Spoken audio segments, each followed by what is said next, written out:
මම යුරේෂ් ධම්මික විතාරණ හෙට්ටිගොඩ සමූහ ව්‍යාපාරයේ වෙළඳ ප්‍රවර්ධන කළමනාකරු විශේෂයෙන්ම හෙට්ටිගොඩ සමූහ ව්‍යාපාරය අපේ කැකුළු කියන තේමාවත් එක්ක 2012 වර්ෂයේ ඉඳලා පුංචි දරුවන්ගේ නිර්මාණශීලී හැකියාව වර්ධනය කිරීම සඳහා දැන් මේ 2025 වර්ෂයේ වෙනුවෙනුත් අපි පුංචි සිත්තරුන් තෝරා ගැනීම සඳහා කැකුළු බ්‍රෑන්ඩ් එකෙන් මේ වැඩේ කරන්නේ.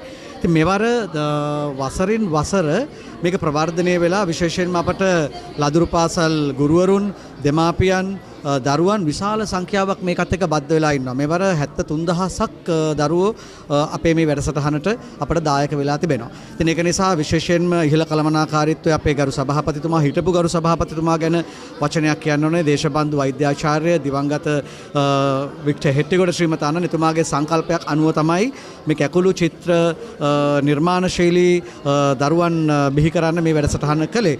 ඉතින් ඊට පස්සේ අපේ වත්මන් ගරු සභාපතිතුමා අශෝක හෙට්ටිගොඩ මැතිතුමා මේක දීර්ඝ කාලයක් තිස්සේ දැන් පවත්වාගෙන යනවා.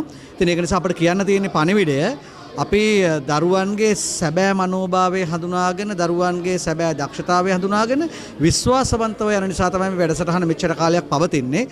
මොකද ඒ දරුවන්ට විශ්වාසය පවතින දෙයක් තමයි ඒගොල්ලෝ තෝරලා සහභාගී වෙන හැම දරුවෙකුටම අපි සහතික පත්‍රයක් දෙනවා, ඇගයීමකට ලක් කරනවා.